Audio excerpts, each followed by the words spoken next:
Pemirsa, gebrakan Menteri Keuangan Purbaya Yudhisadewa untuk menggenjot pertumbuhan ekonomi melalui aliran dana pemerintah ratusan triliun rupiah ke sistem perbankan nasional menjadi standar baru pengelolaan fiskal dan moneter Indonesia. Ekspansif namun terkendali. Seperti apa perbankan Indonesia merespons gebrakan fiskal dan moneter dari Menteri Keuangan itu? Telah hadir di Studio 1 Metro TV dua orang tamu spesial, Corporate Banking Head Bank UOB Edwin Kadir dan ASEAN Economist UOB Enrico Tanuwijaya. Pak Enrico, Pak Edwin, selamat pagi. Selamat pagi, Bang Leo. Terima kasih sudah hadir di tempat ini. Yang tadi saya sampaikan, Pak Enrico dan Pak Edwin, saya mau ke Pak Edwin dulu ya. Kalau perbankan melihat 200 triliun plus 76 triliun kemudian yang dipindahkan dana pemerintah dari Bank Indonesia ke bank-bank komersial, sesuatu yang memang positif, yang bisa mendorong kredit pertumbuhan ekonomi, atau seperti apa Pak Edwin? Ya, terima kasih Pak Leo. Kalau misalkan dari kami, perbankan melihatnya ini hal yang sangat positif sekali. Karena dengan Pak Purbaya, beliau menggelontorkan sejumlah uang sekitar 273 triliun tersebut, itu mendorong menjadi likuiditas rupiah di pasar menjadi lebih terjamin. Akibatnya kita berharap dari sisi cost of funding, dari sisi biaya bunga untuk rupiah akan turun. Karena kita melihat belakangan ini dengan likuiditas rupiah yang tidak seperti kondisi sekarang, itu beberapa bank itu memang masih memberikan interest di bunga deposito, tabungan itu relatif lebih tinggi. Dengan adanya likuiditas baru ini, kita mengharapkan cost of funding rupiah itu akan turun, dan juga otomatis biaya kredit ke depannya juga akan turun, dan kita berharap dengan biaya bunga turun, sehingga korporasi-korporasi itu akan lebih ekspansif lagi untuk beroperasi, mengembangkan bisnisnya lebih lanjut, karena biaya modal mereka juga akan relatif turun lagi. Kalau respons dari perusahaan ya, korporasi di Indonesia terhadap 200 plus 76 triliun itu seperti apa Pak Edwin? Responsnya positif ya, karena memang itu seperti yang saya ungkapkan tadi, membantu untuk menurunkan dari biaya bunga. Otomatis cost of doing business itu diharapkan juga semakin lebih efisien. Jadi mereka mengharapkan returnnya juga akan lebih baik lagi. Dan tapi dari kami sendiri melihat semoga dengan ada kebijakan seperti ini akan mendorong industri manufaktur Indonesia, di mana kedepannya kita berharap industri-industri padat karya akan lebih banyak didorong dan juga disupport oleh pemerintah. Karena multiplier efeknya banyak, menyerap tenaga kerja, tapi juga sekaligus mendorong belanja. Tapi benar begitu tidak Pak Enrico, belanja itu bagaimana Pak? Betul sekali tadi yang Pak Edwin katakan. Jadi memang di sini konsep kedua adalah waktu transmisi. Jadi setelah diberikan itu kan butuh waktu transmisi. Berapa lama sih Pak? Nah, kalau analisa kami secara makro itu minimal ya 9 bulan. Di Amerika itu bisa 14-16 bulan. Ya, sebelum it hits the real sector.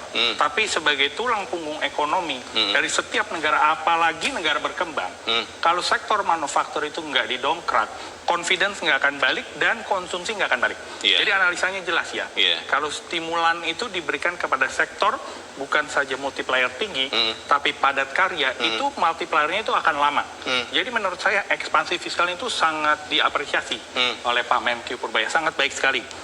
Mudah-mudahan itu bisa dialirkan ke sektor yang menjadi tulang punggung ekonomi setiap negara, terutama Indonesia, untuk membalikan tren confidence yang sedang melemah menjadi sesuatu yang mumpuni, lebih bangkit, dan kedepannya itu akan menstimulan contohnya confidence index lalu retail sales index. Itu saya udah punya analisanya bahwa hubungan mereka sekarang tuh sangat sluggish di titik nol. Jadi maksudnya kalau kita dongkrak salah satu, terutama dari confidence yang bisa dipicu oleh manufaktur, itu menurut saya pertumbuhan konsumsi domestik, terutama rumah tangga, itu akan mendrive overall GDP growth. Dan mudah-mudahan memang target 8% itu bukannya tidak mungkin, bahkan sangat within the grasp. Tapi 8% itu kan at the end of this period ya, maksudnya kalau tidak salah itu targetnya di 2029 Pak Enrico. Kalau dalam waktu yang sangat dekat, akhir triwulan 4 ini, lalu itu kan memberikan angka full year, dan di tahun depan Menteri Keuangan pemerintah menargetkan kalau bisa dapat 6%.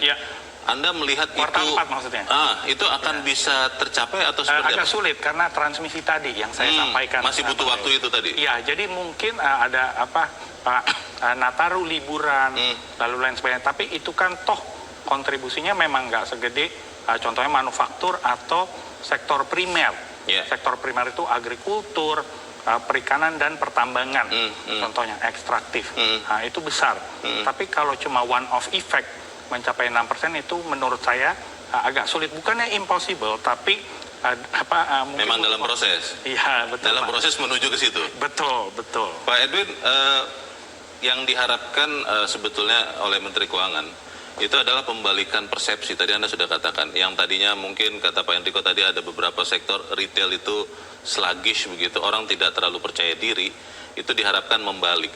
Kalau korporasi UOB melihatnya apakah itu memang sudah terrefleksi di dalam appetite orang untuk either mengkonsumsi lebih banyak atau invest lebih banyak, expand, atau seperti apa Pak?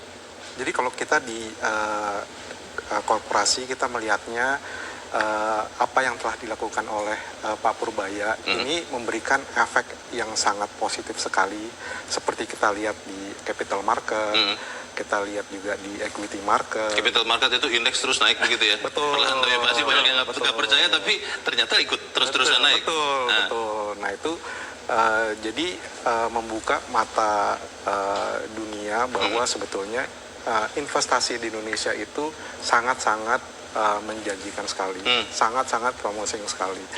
Jadi kita juga banyak mendapatkan inquiry dan juga banyak mendapatkan interest dari investor-investor di luar untuk investasi di Indonesia. Sementara UOB ini kan kita sangat kuat sekali ya di regional, di ASEAN. Kita punya bukan hanya Indonesia, bukan hanya Indonesia. Cabang kita kuat di Malaysia, di Vietnam, di Thailand, di China, Hong Kong. Jadi kita memang fokus di ASEAN sebagai super regional bank. Itu fokus kita, dan kita berusaha mengkoneksi. Karena mungkin memang salah satu keunggulan kami, kita bisa mengkoneksi nasabah yang ada di Indonesia dengan nasabah yang ada di luar Indonesia. Misalkan dari company di Indonesia, mereka mau expand ke luar negeri, mereka mau ekspor. Nah, kita bisa menjembataninya. Kita bisa memberikan fasilitas untuk ekspor financing. Kita juga bisa di lain sisi kalau misalkan mereka perlu modal atau strategic investor, kita bisa undang kira-kira investor-investor dari luar yang akan investasi di Indonesia, kita ketemukan mereka.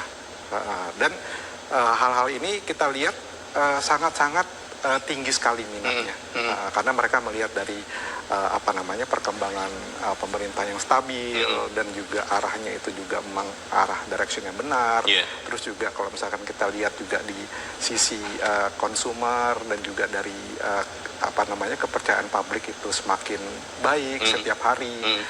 Mereka sangat confident bahwa Indonesia ini akan terus maju ke arah yang tadi seperti Pak Enrico infokan, untuk yang growth-nya itu sebesar 8%. Kami optimis sekali, di mana Indonesia ini memang kita fundamentalnya kita sangat baik sekali. Kita resource rich country, sumber daya untuk manusia kita benefit from the benar-benar angkatan kerja muda yang produktif.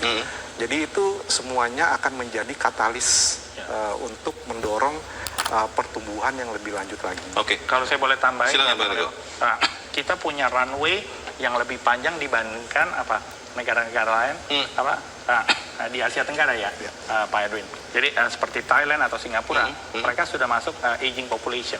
Jadi opportunity untuk monetize the consumption growth itu paling besar di Indonesia. Kita punya kita punya massa, punya volume yang besar. Usia muda nih ya, usia produktif. Runway kita juga masih panjang. Jadi ambisi Indonesia Emas itu menurut saya sangat bagus. Kita harus capai ke sana. Kuncinya tuh kesinambungan. Kita perlu kawal juga semua strategi yang ada.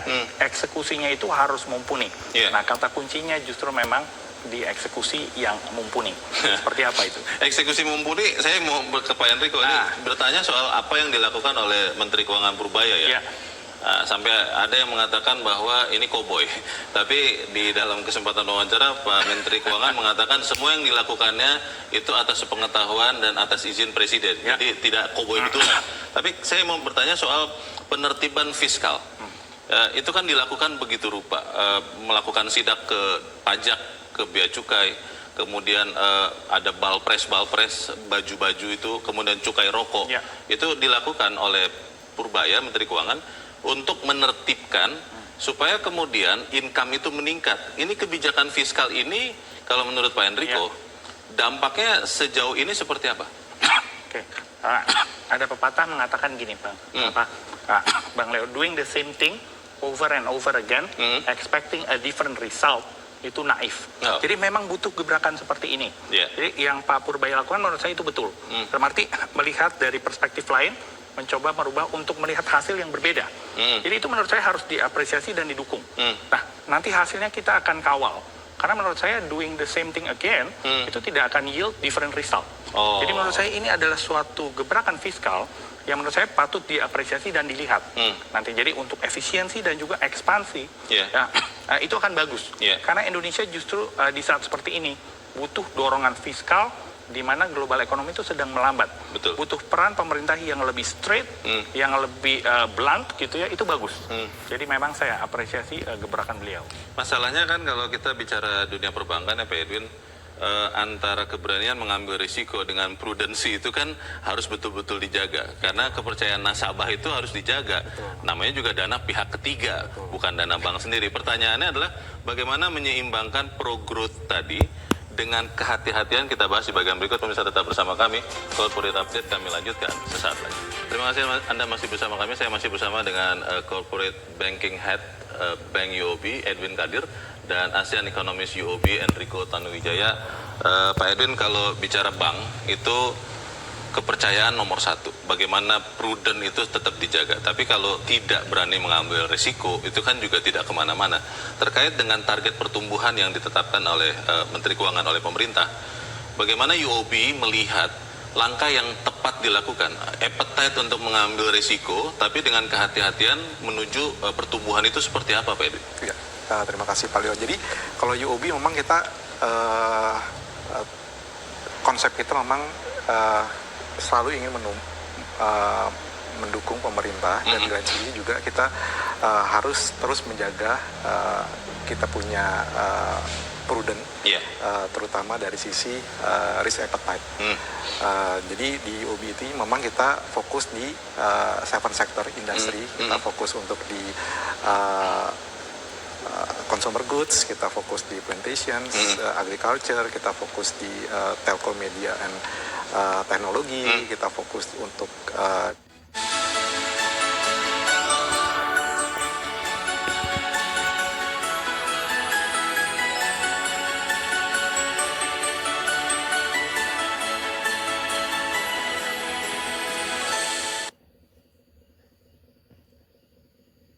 sektor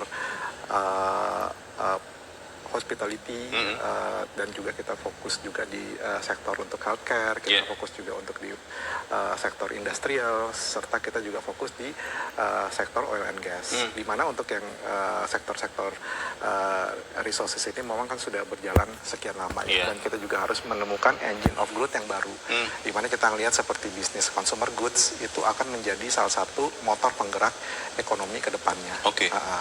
Terutama kalau misalkan memang pemerintah itu mendorong dengan adanya Danantara, karena kan pemerintah punya katalis baru ya Pak ya, dari sisi investasi, di mana dari pihak Danantara juga sudah menyebutkan untuk menambah confident dari sisi investor, dari sisi banking, mereka akan mengambil sisi porsi equity risk atau risiko yang lebih tinggi. Nanti dari kami, dari sisi perbankan atau dari sisi nanti mungkin ada pihak-pihak yang lainnya itu ikut terjun dalam pembiayaannya, sudah merasa nyaman karena proyeknya sudah berjalan, disponsori oleh Danantara, dan kita akan ikut membantu untuk mendorong lebih lanjut lagi untuk pertumbuhannya. Jadi kita melihat ke depannya resiko itu definitely will be our number one priority. Karena memang kita harus menjaga kepercayaan nasabah, kita akan melakukan due diligence dan juga risk assessment yang sangat-sangat thorough dan juga sangat-sangat konservatif ya, supaya kita make sure bahwa tingkat kredit quality-nya terjaga dan bisnis yang memang kita support itu memang visibility-nya cukup untuk mensustain dari sisi repayment dan capacity dari company itu sendiri. Pak Enrico, Pak Purbaya mengatakan bahwa yang dilakukannya ini adalah untuk membalikan kepercayaan pasar, kemudian juga meyakinkan para pelaku ekonomi. Tapi tentunya dengan gelontoran 200 plus 76 triliun itu kan tidak cukup. Yang perbankan tunggu, apalagi yang diharapkan dilakukan oleh seorang Menteri Keuangan. Eksekusi. Jadi menurut saya eksekusi yang mumpuni itu pertama harus parallelly independent. Jadi harus bisa ada akuntabilitas juga. Bagaimana ini disalurkan, lalu menggelontorkan kickback effect, dampak tendang balik. Lalu yang kedua mungkin kita harus bisa menyuarakan the future. Jadi memang eksekusi ini dampaknya nggak bisa sekarang, tapi kita harus kerjakan sekarang sehingga generasi muda, generasi selanjutnya mereka yang akan benefit. Itu kunci untuk mendongkrak confident yang berkesinambungan. Jadi bukan cuma kita melakukan blueprint, tapi eksekusi yang mumpuni itu harus dikawal dengan baik. Dan juga every term of government harus ada satu badan yang bisa mengawal itu terus-menerus.